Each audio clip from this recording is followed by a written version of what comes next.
Saya menantang Saudara Hidayat Nur Wahid, Saudara Yusril Iza Mahendra, dan Saudara Hari Azhar Aziz, Ketua BPK, untuk melakukan juga sumbangan saya untuk renovasi sekolah.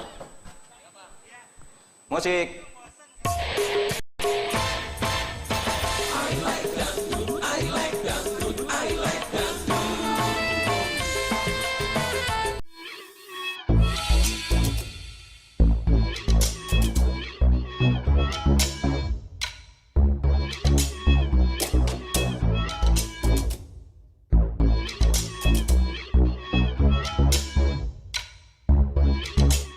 Tonton video ini sampai selesai agar Anda tidak gagal paham.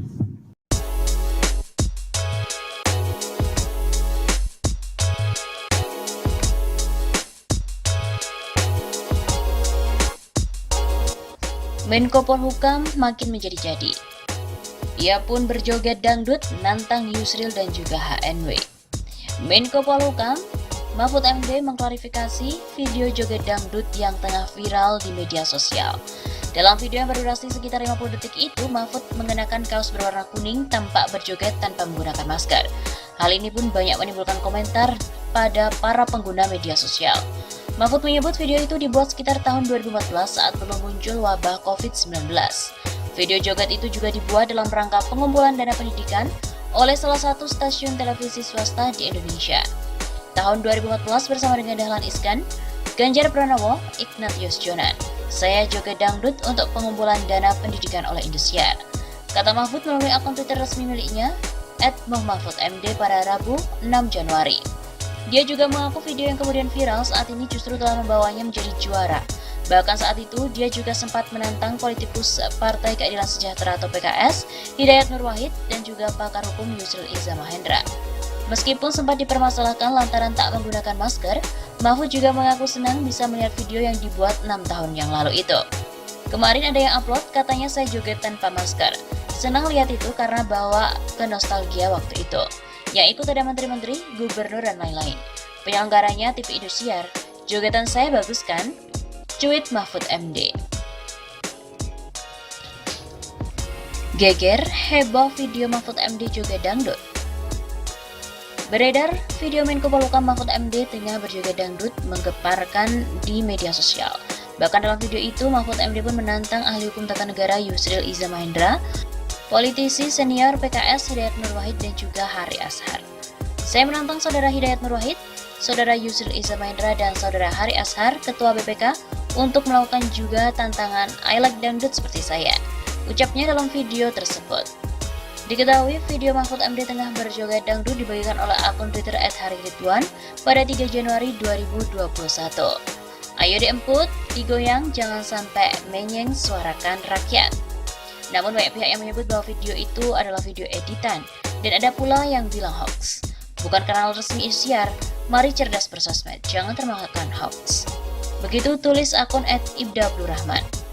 Dalam penelusuran, video itu diambil pada tahun 2014 saat itu Mahfud mengikuti program acara I Like Dangdut Indosiar. I Like Dangdut merupakan gerakan tantangan yang bertujuan untuk mengumpulkan dana bagi pendidikan dengan cara berjoget. Apabila bersedia menerima tantangan, maka wajib berjoget dan menyumbang minimal Rp50.000. Jika menolak tantangan, wajib menyumbang minimal Rp500.000.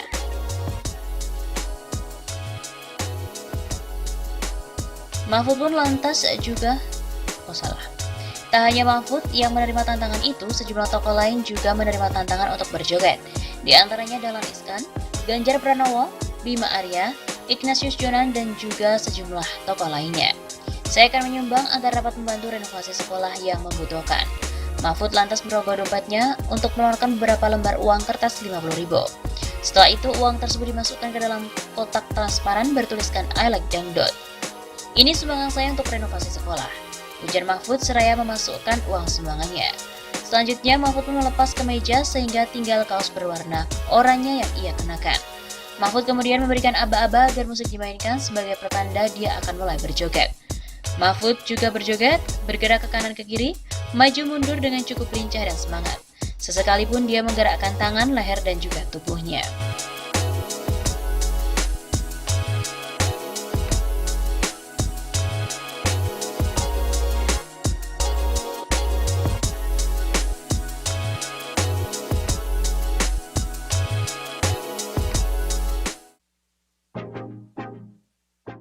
bisa jadi Jokowi akan menghadapi 3 gelombang aksi.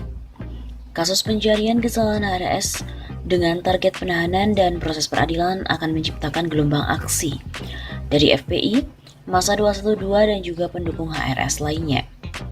Aksi massa akan datang pada setiap sesi proses, mulai kepolisian, kejaksaan sampai dengan pengadilan. Berita aksi memenuhi media dalam dan juga luar negeri. Isu pensaliman pun juga mengemuka sejalan dengan militansi tinggi peserta aksi. Keriuhan pun tercipta. Gelombang aksi kedua adalah buruh yang belum puas dengan pengundangan Omnibus Law. Agenda aksi pun juga akan terus berkelanjutan. Kerugian pada penciptaan stabilitas politik dan perusahaan yang terdampak akibat seringnya aksi. Produksi pun akan jeblok pada banyak perusahaan. Dampaknya pengusaha bisa gulung tikar atau turut menekan pembatalan Omnibus Law yang dinilai telah membuat sial tersebut. Gelombang potensial ketiga adalah bangkitnya massa pereaksi RUU HIP dan BPIP yang sinyal dari DPR adalah pemaksaan RUU untuk masuk agenda prolegnas prioritas 2021. Perlawanan atas penyelundupan nilai-nilai kiri pada RUU HIP membangun solidaritas umat Islam yang anti komunis atau mewaspadai bangkitnya PKI. Gelombang perlawanan ideologis bukanlah masalah kecil. Temanya strategis, membela ideologi Pancasila. 3 ledakan ini awalnya tentu dapat dikendalikan, akan tetapi jika spirit perjuangan menguat, maka seperti biasa, dalam pergerakan politik dimanapun berujung tak terkendali. Gerakan perubahan politik dan desakan untuk mundur presiden merupakan satu keniscayaan.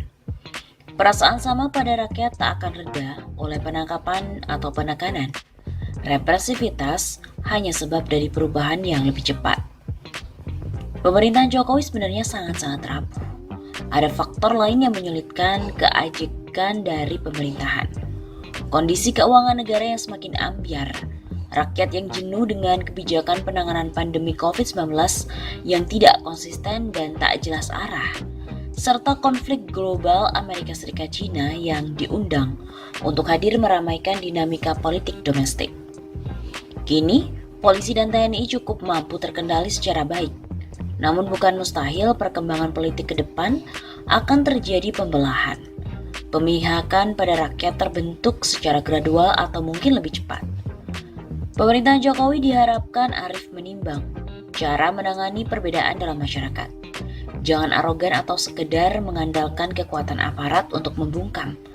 Api kejengkelan rakyat itu sulit diredam dengan alat paksaan. Ada fase-fase tak peduli dengan rambu-rambu protokol. Situasinya pun akan semakin sulit. Segera kembali untuk berbenah diri, membangun iklim dialogis dan konsensus. Bukankah kandungan sila-sila Pancasila merupakan filosofi, metodologi, dan solusi bagi masalah yang dihadapi bangsa dan juga negara? Jokowi tentu menyadari bahwa dirinya adalah figur yang tidak hebat-hebat amat, karena perlu antisipasi atas kekuatan rakyat yang dipastikan amat-amat hebat.